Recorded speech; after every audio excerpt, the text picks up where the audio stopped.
Milana, what did you want to be when you were older?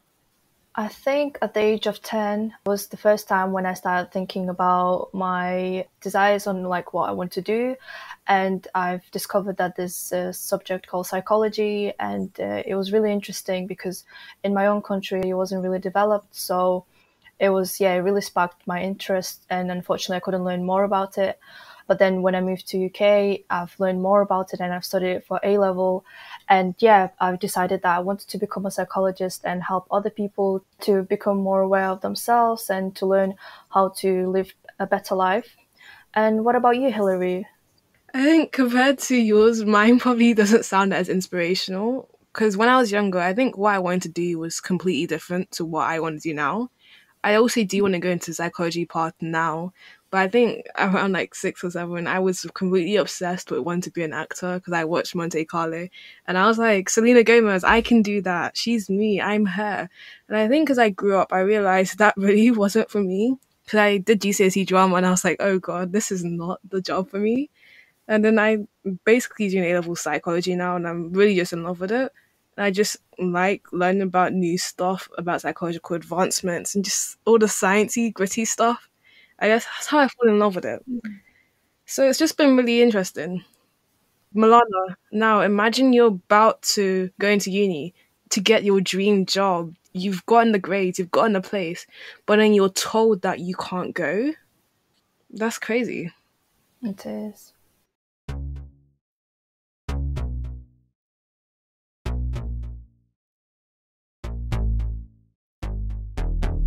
Hi, I'm Alana. I'm Hillary.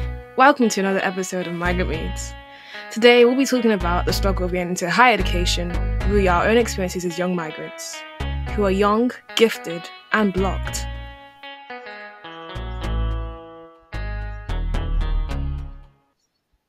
For us to first understand the issues migrants face entering higher education, we must first address the primary causes of these issues, such as different statuses or lack of them that prevent us from getting a student loan. So, Hilary, what have your experiences been like in the educational system? I think no one will have like a same individual experience, even as a migrant. There's always been a spectrum of differences. But I would say that someone who hasn't had as much interaction with Student Finance England might probably be different from yours. Mm. So I guess as a kid, it was probably just really difficult adapting because although I was born in the UK, I moved from Nigeria from Mm. a really young age. So there was accent differences, and teaching styles, and I really had to adapt to that really quickly. And I just really had to learn that I had to work twice as hard to do what I wanted to do. Mm. But Milana, what about you? How has yours been? Yeah, I think, like you said, yeah, it's quite different, but then at the same time shares a lot of similarities to yours because I moved to UK when I was 11 years old, and yeah, it was quite stressful because the educational system was completely different. When I came to UK, I've searched for a school for quite a long time, and then after 3 months of being in the UK, I finally found a school. Yeah, and I couldn't speak English, so it was really hard to learn everything from the beginning. But then after going to secondary school and going to college, there was a barrier of going into university because of my status. So yeah, and I think maybe we could talk about our statuses, Hillary. Maybe do you want to talk about your status and how that affects you? Yeah, I guess we are in different stages. I guess you're going to uni. I'm just probably going to apply this year. Mm. So I have the status limited leave to remain. Mhm. And then that status just basically means that you've been approved to stay in the UK and remain here until your visa expires. And then under limited leave to remain, people are eligible for student loans if they've lived half their life here and had limited leave to remain for 3 years.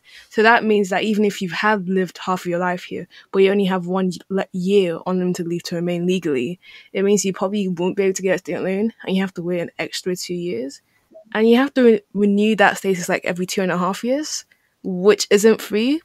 You have to pay those costs unless you get a free waiver, which is kind of exclusive. Mm. But then student finance also just have to get evidence from the Home Office confirming your eligibility. So it's not enough for you to say, I've been here half of my life.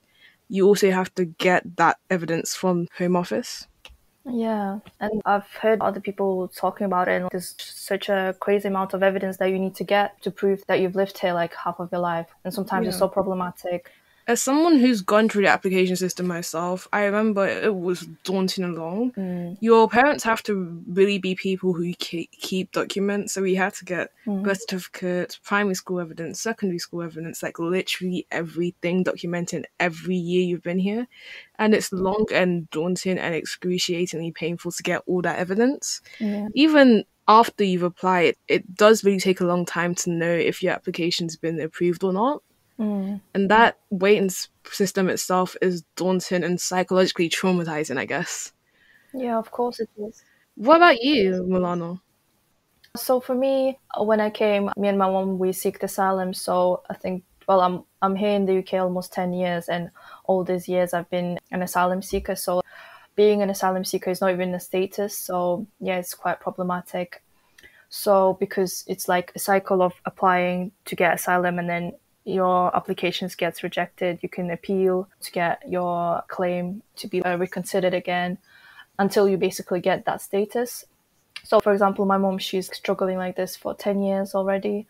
But because I'm an adult now, after I turned 18, I had the chance to apply separately. So right now I've applied for my separate asylum claim because before I used to be a dependent on my mom's case. Last year, November, I've applied. I attended my screening interview, yeah, which was kind of new experience for me because as I came with my mom, she did all of that stuff. So it was quite new for me to do it for myself. But then, because I speak English and I stayed here in UK for such a long time, it wasn't as stressful, for example, as it was for my mom. Right.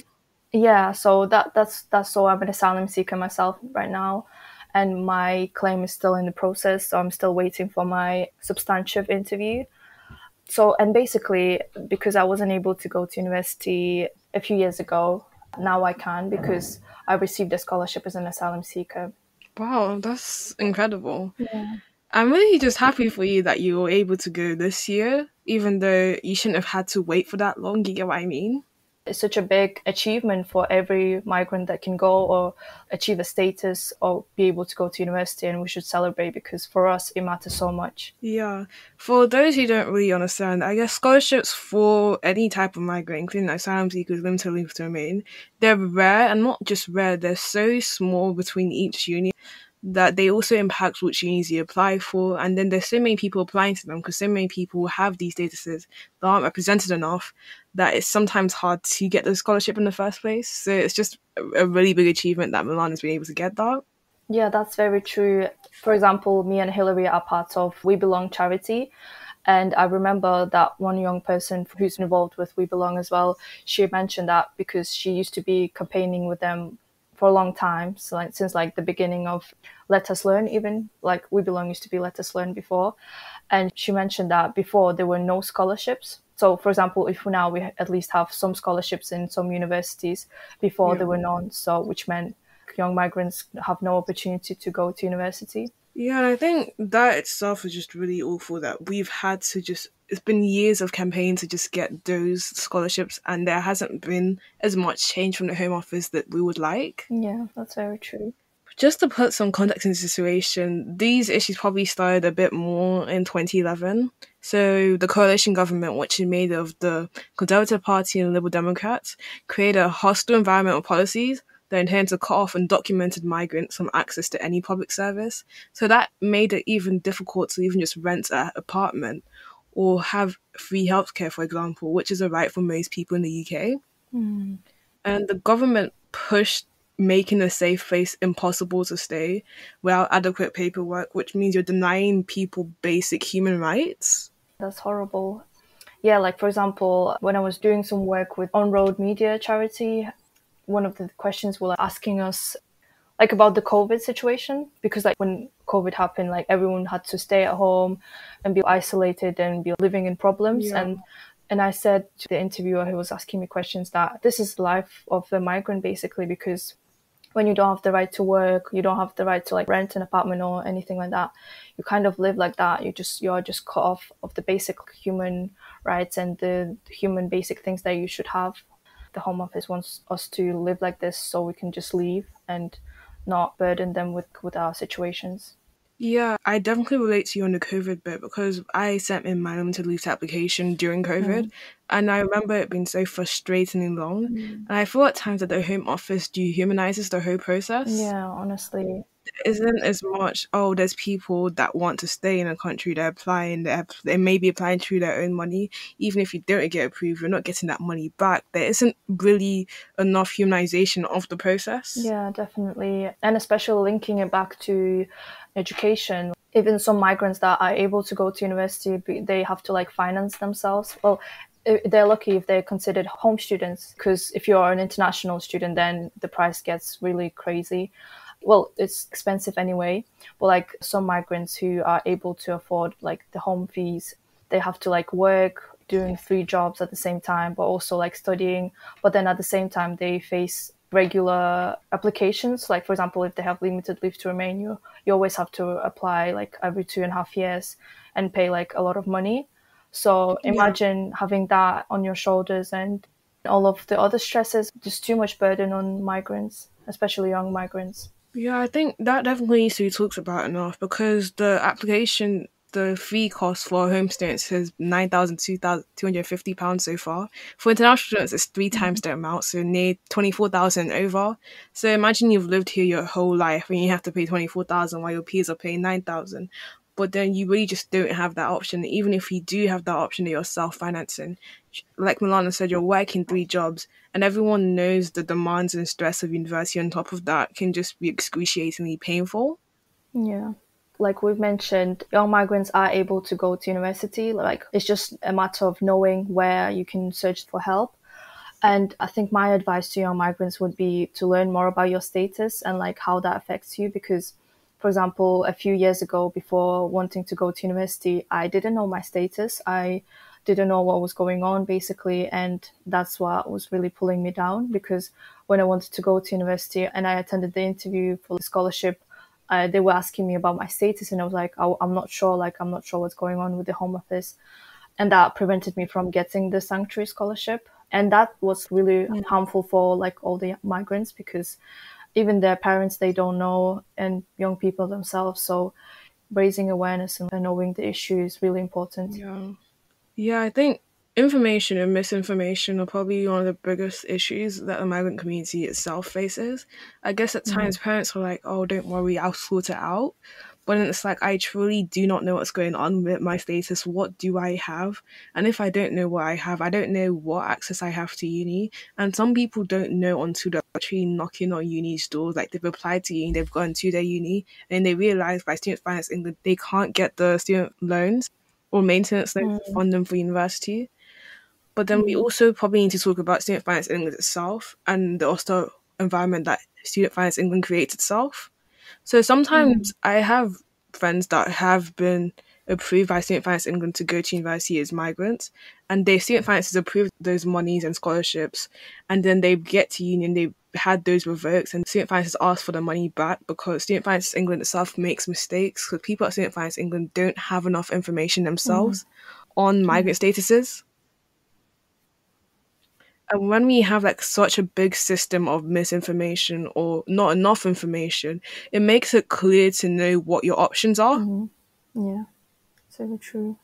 Yeah, it's just so hard because they are different organization, different bodies like student finance and then the university itself, and they're always contradicting themselves and they're trying to like pull you apart from different Yeah. places. Yeah, especially like yeah, in the world of migrants is so common. Like you said, Hillary, for example, when I speak to different lawyers who are like trying to find legal help, they always say different things, and like they always advise different. They Yeah. can send such contradictory messages, which are not very Mm. true. So it's like when you know your own truth is Yeah. so important, but it takes time. Yeah. I guess a lack of a consistent message would be the one behind it completely. I definitely agree 100% with what you're saying. So if you know your own status, you can do a lot more research onto organizations that can help you because having not having that information puts you in such a dark place. It just means that you generally can't make any connections. So even if you had the status to be able to apply for a scholarship and you didn't know and you didn't get approved by student finance and you had to wait a year, but then you found out that you could apply to a scholarship, that itself is just harmful to your mental health. Yes, that's very Yeah. true. So that's what happened to me when I was in my second year of college, and everyone started to apply for student finance. Like I was basically like following all the stages, like looking at the leaflet and stuff, filling out the form. But then when I went to the website, I realized that I don't really match the legal requirements of like the status of having the status, and that's why I wasn't eligible to apply.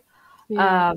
So yeah, but then when I attended the University of Manchester Open Day, they had like a special section on their leaflet talking about asylum seekers and the Article 26 scholarship. So Right. that's when I realized that, maybe that's my only chance of getting like be financed in order to go to university.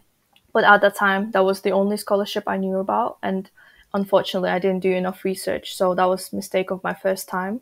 Yeah. So like I reapplied 2, 3 times. So this time when I finally got the scholarship, it's not a matter of like being successful straight away. It's just a matter of trying and Yeah. getting more experience, getting more knowledge, and also getting more skills and yeah, experience in Yeah. different like working environments. So like especially like my advice would be get more education and like get more awareness, and then don't give up if it doesn't work for you straight away. I definitely resonate with what you just said, Milana. Perseverance is it. Rejection, obviously it's hurtful, but then you also have to be able to pick yourself up and brush it off and be like, I can do this, I will apply again to a matter of scholarships, and just make sure you are true to yourself, because these scholarships also have statements you need to write. Make sure you're true to yourself about your journey, what you're going to be honest, be, I guess, raw about it. And then I also probably want to discuss a bit about the difference in our journeys. So I have limited leave to remain, but I was born in the UK. So I'm hoping to apply for citizenship this year. So by the time I apply for student loans next year, I'll be able to go to uni through the standard route. But that might be different from Milana's. Milana, could you elaborate on your route? Yeah, so because I moved here when I was 11 years old, and all this time I've been an asylum seeker, but it's not really like a status, and like every time you have to like kind of prove that you have the ongoing case in the Home Office. For example, when I first applied to for a sanctuary scholarship in University of Manchester, I couldn't prove that I have an ongoing asylum claim in the Home Office and that I can prove that with a document. So that was a problem. They couldn't give me a scholarship anyway because in order to get a scholarship, you either need to be an asylum seeker, have limited leave to remain, or be a refugee. Well, it depends. For each scholarship, there are different requirements and different like eligibility criteria. So every time if you want to apply for a scholarship, you need to read carefully. Right. That's why I couldn't get the scholarship for the first time because, yeah, like I said, I couldn't prove that I have an ongoing asylum claim. But when I recently applied, I could prove that I have asylum claim going actively because I had the documents, I had my like interview script. So that's why I've been offered the scholarship, because I am an asylum seeker, and also because of all the skills that I've gained throughout this like 3 years, and yeah, all the like campaigning activities I did. So yeah, in order to like get a scholarship as well, you have to prove your status and be honest with everything that's going on. Yeah, so that's been my journey. After like 3 years of trying to apply for scholarships, I finally was able to get that, because otherwise I can't really apply for student finance and get the student loan. Right. I guess talking on that as well, I would say the experience hasn't always been gloomy. We've made a lot of advancements in terms of education and with migrants. For example, if you go on the UCAS website now, there is an option for different migrant statuses, and there's links to websites that may give you more information on that, which wasn't there years ago. That wasn't there like 2015, but it is there now. But then I would also say we just probably did this to give more advice on it. And I guess resonating with what Milana said earlier, perseverance is so important. It's just so important to have a fighting spirit and not give up. But also documentation is also as important. So even if you are a limited leave to remain student or someone with asylum seeker, you need to be able to prove it. It can't just be word of the mouth. You need to be able to have documents documenting what your reasons were and be able to document that to the university as well. Milana, what about you? What advice would you give? Yes, I think I'll give the same advice to keep going, keep fighting, and also surround yourself with people, surround yourself with networks and the groups that will support you. For example, me and Hillary are part of We Belong charity, and it's a charity that is made up of like young migrants. That's why we feel so strong and we feel so supported, because we are surrounded by people that face the same issues. Especially as we are young migrants, we can feel so isolated and so lonely sometimes, and feel that nobody understands us Yeah. because of our specific problems and situations. And also, although like me Yeah. and Hillary already discovered, we have different journeys and different problems, but we are still similar in the things that we face and feel. It would be so nice if you could find other people who could support you, whether that be just friends or people that do share the same experiences. That would be so helpful. And also in terms of references, like be part of the organizations Yeah. that can support you with the reference, whether that's for university, for a job. Yeah, because being isolated and not having enough networks and enough support in that sense would be so harmful for yourself, because all the time you have to apply or go somewhere, you need like someone to speak for you. So yeah, just get more people and more networks. Totally, I totally agree with that. Having a good support system, and sometimes that may not be school friends because they obviously are going through completely different journeys to you. But what Milana said, there is a lot of intersectionality within different migrant statuses that we can both agree that the issues that we face with the Home Office are not the same but similar, and we definitely understand each other on that level. But I would also say, considering other options, I hate to be the person to say this, but sometimes university isn't the only option you consider. There are stuff like apprenticeships that you can also consider that may not have to, you don't have to go through the same route of student loans. But also with the support systems, make yourself be the change you want to see in the world. And if that is true activism, do it. Be that change, because one small person can make the change from the Home Office, and you literally can make a movement. Like me and Milano are part of a charity, and I think that has helped us a lot with our journeys because we know a lot more about the immigration system that we would have done years ago. And I think that itself is really important. And if you can understand that and be an activist and be that change, it really just helps with your mental health as well because you feel that you're doing something and you are doing something.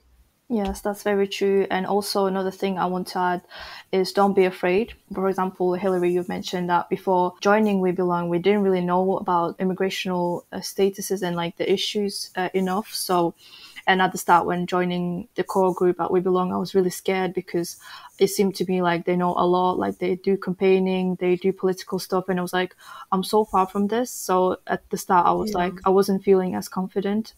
But then after time, like I grew in confidence, I grew in the knowledge that I have, and right now I feel so confident. I'm not afraid anymore. These issues don't really bother me. It's just a matter of like trying. So if you're afraid right now Yeah. and you feel like you might not know something or you don't have enough skills, just yeah, don't worry about this and just believe in yourself and just keep trying, even though you feel like you might not have enough experience or knowledge. Yeah, because every person that's an expert in whatever field they're in was a beginner once, and you're probably just a beginner now, but then you will gain that experience and expertise that you want Yeah. to.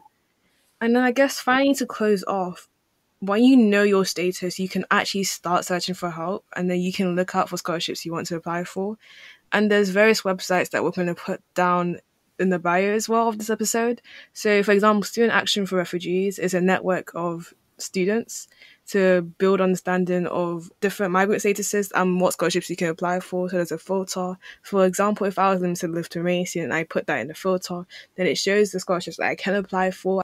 And that really helps to just make the searching process shorter because then you have a list of what to go for. You're not constantly searching, oh, this uni, this uni. You can kind of see which unis that you have and then read the fine print as well. That's probably from my side, but what about you, Milana? Yeah, honestly, I would advise the same because, for example, this year what I did was go on the STAR website, so the Student Action for Refugees. Like Hillary said, do the filter because UCAS offers 5 options for universities. That's why you need to finalize your 5 options of universities that offer the scholarship that you can apply for. Basically, also be careful with the eligibility criteria, double check that everything works perfectly well for you, especially in terms of the accommodation as well. If you need to be moving somewhere, will they be offering accommodation and all the things that the scholarship offer? Is that all everything helpful for you? So yeah, just think everything carefully, because as migrants we need to think about things more carefully. And also, if you need a reference or you need help with personal statement, you can always head to We Belong website or contact them, and because they'll also do a personal statement clinic, and they can help you with your personal statement, improving it and helping you with the reference. So just don't be afraid and get in touch with them. Especially also the STAR website has the special page where you can also refer to other organizations that offer help, like to other migrants. So check out their website really carefully and like read all the pages that will be helpful for you. Yeah. And with the Weebong, they also do, I think, probably around the time where you're applying for like, student finance and stuff, they also do session on that as well, on knowing your statuses, applying for that. And that whole process is on there as well. And they have a calculator where you can calculate your half year of your life journey as well.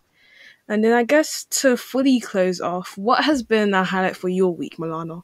The highlight of my week has been Friday, because I was attending Shibat's event. That was really nice. It was like a networking event where we met like with a lot of nice people, and there were like a few performances. And after that, me and my mom, we just went like for a drink and we sat and met some friends, and yeah, it was lovely. I don't know, I just like spending time outside, especially like this week. It's been raining a lot, and that's kind of like my weather. And what about you, Hillary? What's your highlight of your week? I think for me, it was just getting my personal statement done because I'm applying for early entry, and being able to make that breakthrough and actually get what I wanted to say done, get it checked, and then just have to refine it now. That was really just, I was over the moon, I guess. Yeah, it's Yeah. definitely relieving after you've done that. Yeah. That's been us for this episode, and we'll see you soon. We've put all useful information in the description of this episode below, so check those out. And if you aren't a migrant, but you know someone who is a migrant, share this episode with them and support them. Bye!